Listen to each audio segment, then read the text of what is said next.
저도 이제 60에 가까이 되다 보니까 이제 나도 곧 죽겠구나. 죽기 전에 내가 뭔가 알아차릴 수 있을까? 사실 살아있는 사람들은 그걸 알기는 어려운데요. 동물 실험에서는 돌아가시기 전에 세로토닌이나 도파민이 갑자기 올라가서 고통을 줄여주는 역할을 한다는 거는 실험이 많이 알려져 있어요. 근데 인간에게는 어쩌면 마지막에 우리를 보호하려고 신경 전달 물질 같은 것들이 나오면서 우리가 이제 마지막에 고통스럽지 않을까? 막 이런 생각을 하시잖아요. 근데 오히려 그러지 않을 가능성이 높고요. 그러면 사망 원인에 따라서 이를테면 뭐 뇌혈관 질환이다, 심혈관 질환이다, 아니면 폐 때문에 그거에 따라 고통과 감각이 달라질 수도 있어요.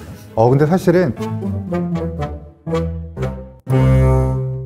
안녕하십니까. 책이 삶이 되고 삶이 책이 되는 시간, 책과 삶, 책과 사람의 김재원입니다. 인간은 누구나 죽음을 마주하게 됩니다. 하지만 많은 사람들이 죽음을 제대로 준비하지는 않습니다. 죽음 직전에 우리는 어떤 상태가 되는 걸까요? 오늘 그런 이야기 나눠보겠습니다. 죽음을 가장 가까이서 마주하시는 분이죠. 법의학자 유성호 교수와 함께합니다. 네, 안녕하세요. 서울대학교 의과대학 법의학 교실의 유성호입니다. 출연하게 돼서 기쁘게 생각합니다. 교수님 언제 봬도 인상이 참 좋으세요. 그냥 뭐 편하게 생겼다고 말 많이 들었습니다. 네. 게다가 해맑아 보이셔서 죽음 가까이서 일하시는 분 같지 않습니다. 그런가요? 네. 사실 오늘도 부검 한 건 하고 와서 네. 아무래도 뭐 그런 생각을 좀 많이 하다 보니까 조금 더 편안하게 보이나 봐요. 저희는 이제 영화나 드라마에서 법의학자를 많이 마주하게 되는데요. 법의학자가 말하는 법의학자는 어떤 직업일까요? 네, 영화나 뭐 이런 드라마 같은 데서 보면 보통은 사건 주인공에게 뭔가 정보를 전달해주고 어떤 실마리를 제공하는 역할을 하는데 현실에서도 비슷합니다. 예를 들어 뭐 살인사건이라도 그렇고요. 살인사건이 아니더라도 왜 돌아가셨는지는 정말 중요한 일이거든요. 삶의 마지막에 있어서의 그 정보를 전달하는 일을 하는 사람이다. 쉽게 말씀드리면 뭐 부검이라는 거에 익숙하시니까요. 부검을 주 업무로 하는 사람이 법의학자다 이렇게 생각하시면 될 것 같습니다. 이런 질문이 어떨지 모르겠습니다만 지금까지 부검을 얼마나 하셨을까요? 제가 최초 부검을 한 게 1999년으로 기억하는데요. 그때 이후로 지금까지 세어보면 3,000건 넘게 부검을 했습니다. 그리고 또 법의학자가 부검만 하는 건 아니고요. 또 사인에 대해서 궁금한 점, 또 사인에 대해서 법적 논쟁 또는 경제적으로 여러 가지 분쟁이 굉장히 많습니다. 제가 금융감독원에서도 가끔 자문을 하거든요. 왜 금융감독원 이러실 것 같아요. 근데 이제 보험이라든지 이런 거에 있어서 사망에서의 분쟁, 법원에서도 무척 많고요. 그런 분쟁도 어떻게 사망했는지 다 부검하는 건 아니잖아요. 이제 그런 것들을 다 하는 것까지 포함하면 정말 일주일에 내내 부검뿐만 아니라 그런 사망 관련된 것들을 살펴보고 생각하고 그래서 죽음 관련된 직업 중에서 가장 많은 분의 것들을 살펴보는 직업이라고 할 수 있죠. 그러면 사실 생명이 끝난 상태잖아요. 그럼에도 불구하고 시신은 많은 정보를 갖고 있다는 얘기일까요? 어떤 법의학자분들은 이제 시체가 많은 말을 우리에게 전달해 준다라고 말씀하실 만큼 시신에서는 그분이 어떻게 살았는지 또 마지막엔 어떤 일이 있었는지를 말씀해 주실 수 있는 정보가 있어요. 이걸 귀 기울여서 캐치하는 그걸 이제 해부라는 어떤 약간의 오싹한 면도 있고 그렇지만 그런 과정을 통해서 듣고 그걸 이제 전달하는 역할을 하는 게 법의학자인 거죠. 사람은 거짓말을 할 수 있지만 그렇죠. 시신은 거짓말하지 않는다. 이 책 제목을 아주 직관적으로 쓰셨어요. 왜냐하면 살아있는 사람은 어쩌면 좀 잘 보이고 싶어서 어쩌면 내 본 모습을 숨기고 싶어서 여러 가지 이유로 거짓말이라고 할까요? 어떤 과장도 할 수 있고요. 근데 시체는 거짓말하지 않는다. 그러니까 진실이고요. 그런 거짓말하지 않는 진실을 듣는 역할을 하는 거죠. 요즘 우리나라 사람들이 세상을 떠나는 가장 큰 이유 원인은 어디에 있어요?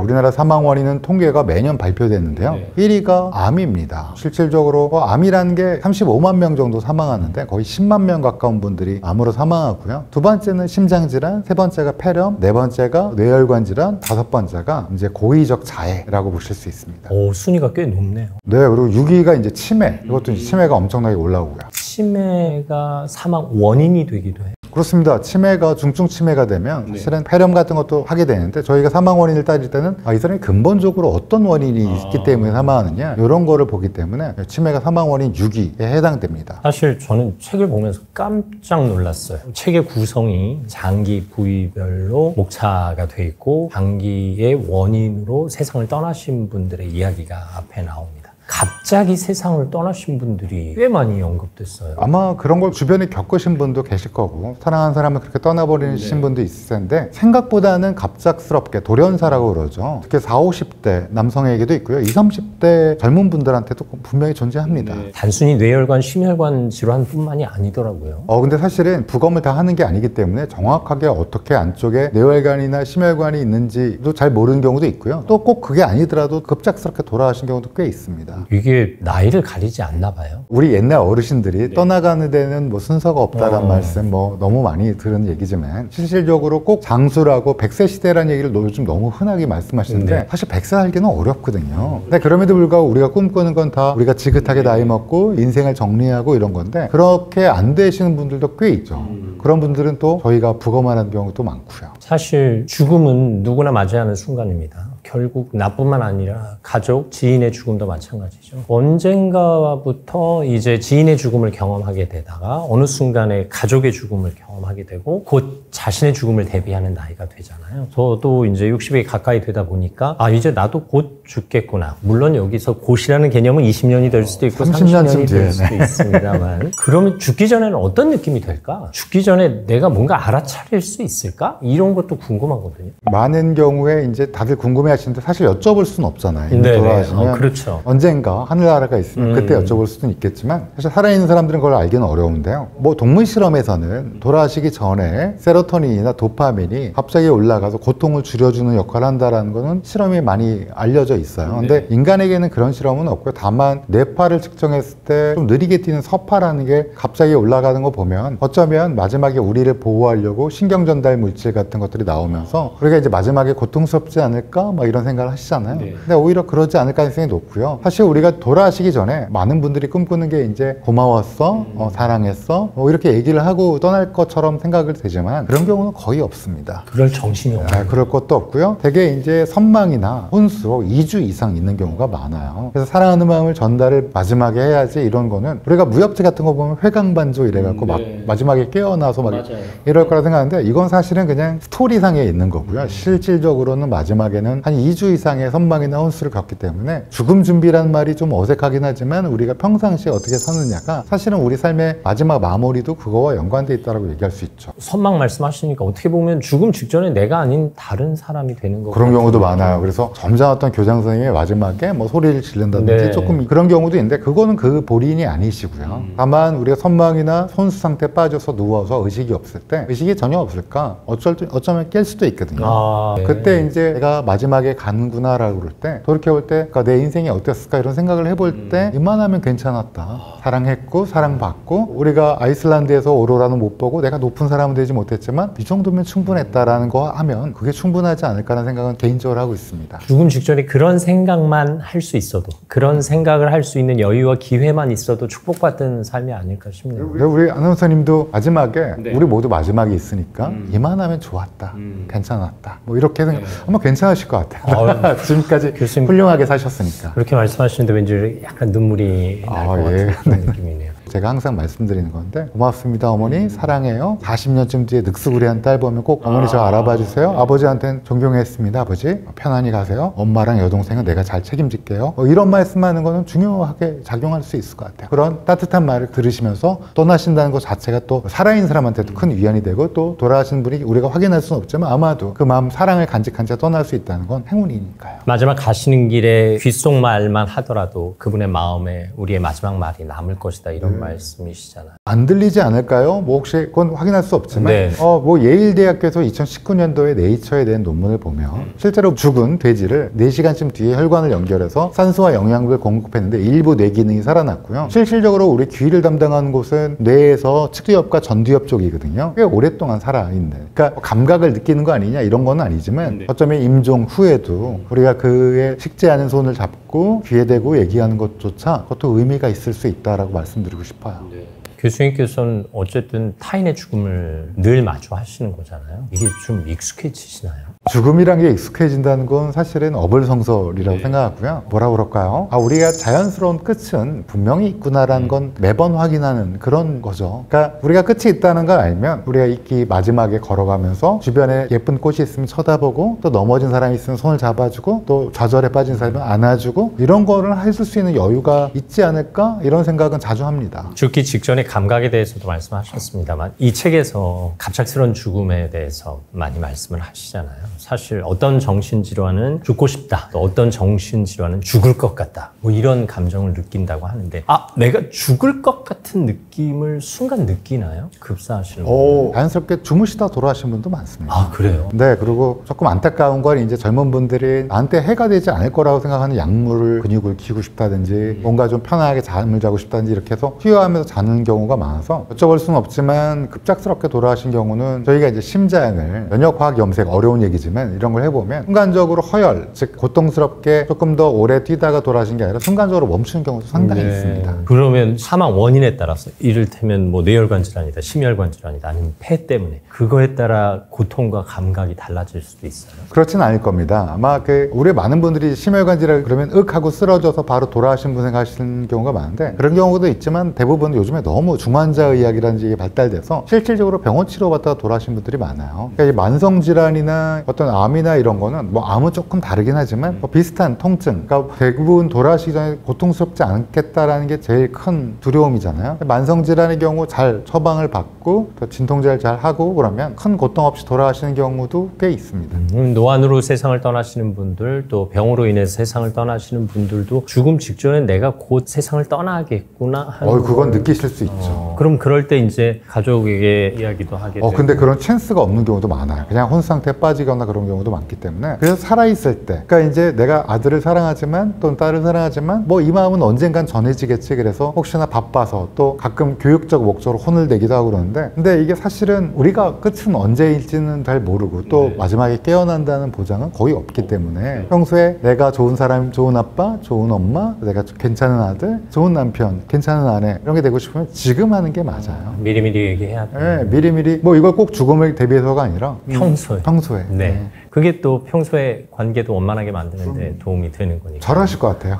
저 또 잘 못합니다. 의외로. 네, 잘하려고 노력해 보겠습니다. 사람이 죽기 직전엔 이런 상태라고 충분히 말씀해 주셨는데 죽음 이후에는 어떻게 될까? 사후 세계는 차치하고라도 몸은 어떤 변화를 맞이할까? 저희가 아는 기본 상식은 딱딱해진다. 네. 차가워진다. 돌아가시면 사실은 처음에는 딱딱해지지는 않아요. 오히려 근육이 풀려갖고요. 근육이 풀려서 뭐 고개를 툭 떨어뜨린다든지 우리 드라마나 영화 보면 조제 호랑이 그리고 물고기들 보면 이렇게 안고 가다가 툭 떨어지면 이분이 돌아가셨구나 이렇게 생각하잖아요. 그러다가 근육이 이완됐다가 오히려 시간이 지나면 딱딱해지는 거예요. 체온도 처음에는 1시간에서 1시간 30분 정도는 따뜻해요. 그래서 문학작품에선 할머니의 손은 아직도 따뜻했다 뭐 예를 들면 그런 표현이 있잖아요. 근데 그게 조금 1시간, 2시간 이렇게 지나면서 서서히 식고 딱딱해지는 거죠. 얼굴도 창백해집니다. 그래서 뭐 강씨라는 우리 옛날에 어렸을 때 이렇게 되잖아요. 이게 이제 딱딱해지는 게 이제 사실은 처음에는 딱딱해지지 않는데 시간이 지나면 딱딱해지니까 그거를 못하러 예술가들 또는 뭐 이런 영화 뭐 이런 분들이 이렇게 굳는구나 해갖고 이렇게 나온 거지. 사실 부패가 되면 또 다시 흐물거려져요. 그래서 워킹데드 혹시 좀비 같은 거 좀비는 썩었잖아요. 그렇죠. 그러니까 사실은 이렇게 딱딱할 이유가 없는데 이제 워낙 우리가 인상이 처음에는 툭 떨어지지만 시간이 지나면 딱딱해지니까 아마 좀비도 이렇게 되지 않을까 싶은데 사실은 좀비는 그렇진 않아요.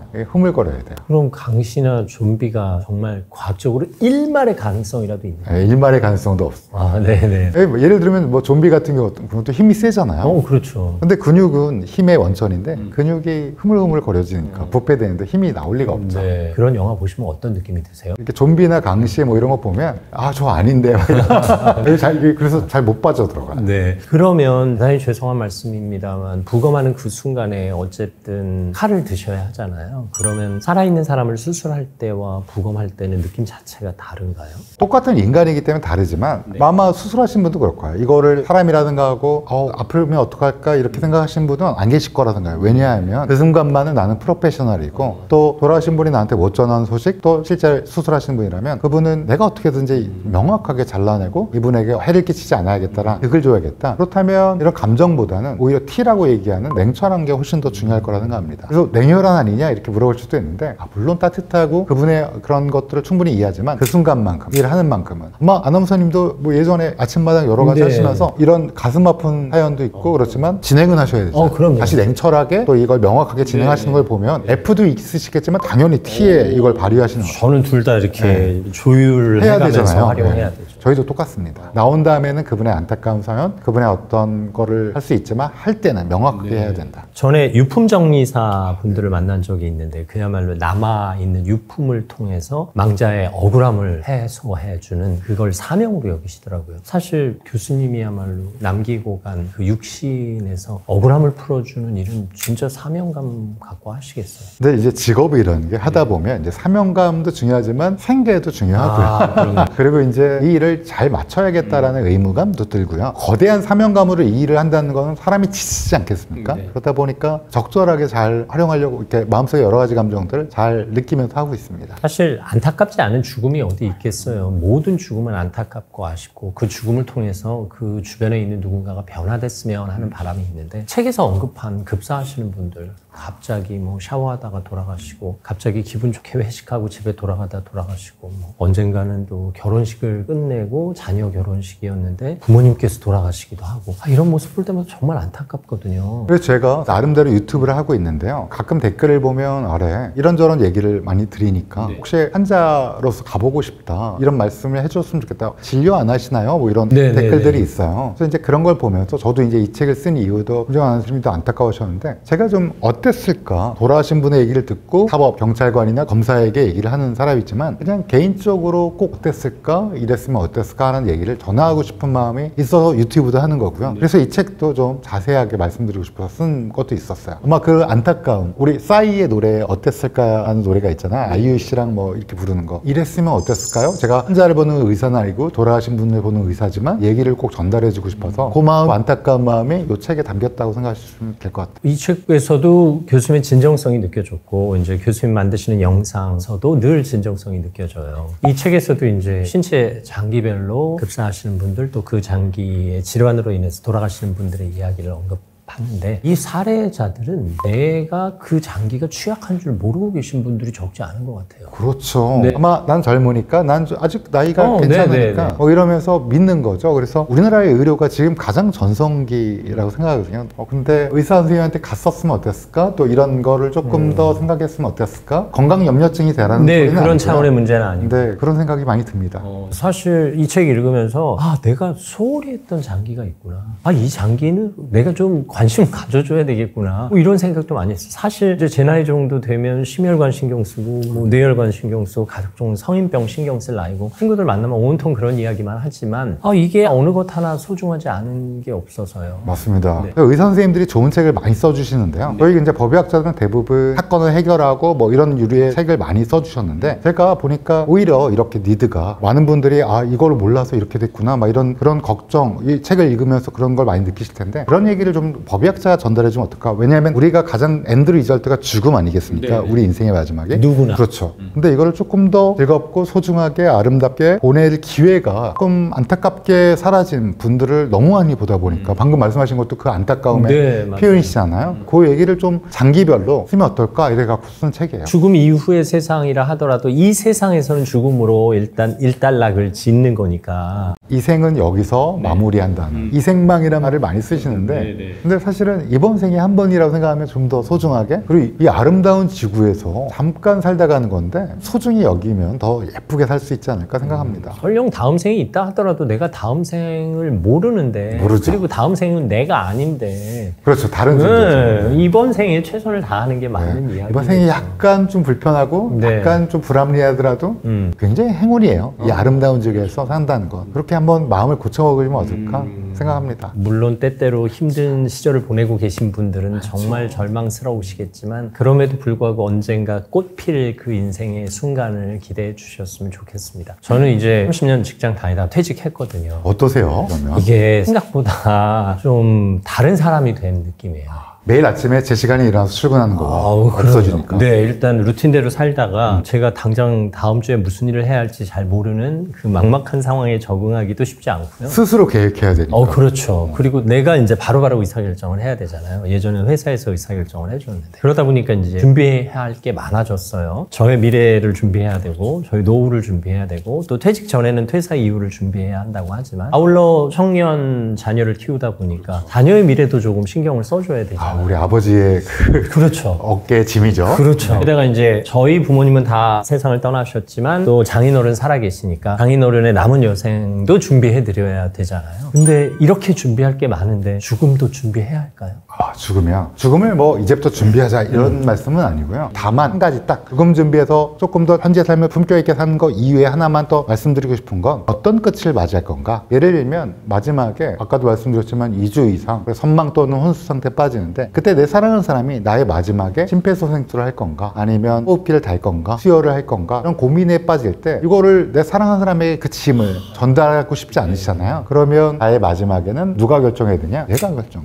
그게 사실 유일하게 하실 수 있는 사전연명 의료 의향서라 같은 거를 한번 읽어보시고 그 정도를 살짝 나는 어떻게 했으면 좋겠다라는 걸 명확히 하면 아마 자제분들도 딱 한 번만 얘기해도 그럼 약간 분위기가 무겁지 않게 맛있는 식사하시면서 자연스럽게 또 이렇게 말씀드리면 성인 남성분들 중에서 일부는 자 모여봐 죽음에 대해서 얘기해보자 하고 네. 그렇게는 하지 마시고 그거 한번 좀 생각해보는 게 내 자신의 삶의 방향, 삶의 속도 어떻게 가야 되는 건가를 생각해보는 좋은 기회가 될 것 같아요. 자녀 입장에서 그런 얘기 들으면 당황스럽죠. 아빠 왜 그래? 뭐 무슨 일 있어? 이렇게 말하겠지만 가볍게 얘기를 하시면 그 대신 그 사실이 자녀들의 기억 속에 남아있습니다. 전달됩니다. 우리 아버지가 살아생전에 이렇게 말씀하셨었지 하는 기억은 지워지지 않아요. 더 좋은 건 이제 사전연명 의료의향서란 걸 한 번쯤 생각해 보시는 것도 미리 기록으로 남길 수 있는 거잖아요. 기록에 남고 등록할 수 있는데 왜냐하면 이게 중요한 거기 때문에 설명을 듣고 등록해야 되는 게 있어서 보통 어디를 찾아가요? 보건소, 구청 지역 보건소만 찾아가요? 구청에 찾아가면 볼 수 있어요? 안내받으실 수 있습니다. 그렇군요. 가까운 거리에 있네요. 그렇습니다. 네. 어쨌든 죽음을 준비하는 마음의 태도 그리고 죽음 이후에 내가 어떤 사람으로 갑자기 숙연해지는데 죽음 이후에 내가 어떤 사람으로 남겨질지에 대한 뭘 남길 것인가? 네, 준비는 해야 된다는 말씀인데 인간의 끝은 모르잖아요. 모르죠. 이 시점일지 이 시점일지 이 시점일지 모르고 어떤 종교에서는 예정돼 있다 얘기도 합니다만 어떠세요, 교수님? 내 생활 습관에 따라 이럴 뻔한 걸 이렇게 바꿀 수도 있고 내가 또 잘못 살면 이럴 수 있었는데 당길 수도 있고 생각하세요? 그럼요. 그런 생각 정말 많이 합니다. 그래서 책도 일부러 제가 애써 또 전달하려고 한 거고요. 아니 오랫동안 이 아름다운 지역에 사실 수 있는 분인데도 뭔가의 것 때문에 예를 들면 담배를 많이 피신다든지 술을 과음을 하신다든지 불필요한 행동을 하신다든지 이런 것 때문에 아주 작은 사소한 거 이런 것들 때문에 좀 앞당겨서 가신 분들이 너무 많아요. 예컨대 고의적 자해 같은 것도 내가 지금 마음이 아픈 거기 때문에 한 번 더 생각해 볼 수 있는 건데 이거를 리버스가 안 되는 거잖아요. 역전이 안 되는 건데 이런 생각들을 참 많이 합니다. 제 일을 하면서 그 생각들을 너무 많이 하기 때문에 그래서 제가 책을 쓴 거기도 하고요. 안타까움이 있으신 거네요. 그렇죠. 이러지 않았더라면 좋았을 텐데 맞습니다. 혹은 이랬더라면 좋았을 텐데 하는 후회가 남지 않기 위해서 우리가 지금 이 순간을 잘 살아야 되지 않을까 싶기도 합니다. 오늘 아주 친절한 설명 그리고 숙연한 설명 진심으로 감사합니다. 법의학자 유성우 교수와 함께했습니다. 고맙습니다. 감사합니다. 어쩌면 죽음을 준비한다는 것, 또 잘 죽는다는 건 지금 이 순간을 잘 산다는 게 아닐까 싶기도 합니다. 책과 삶, 책과 사람 다음 시간에도 여러분 곁에 있겠습니다. 오늘도 감사합니다.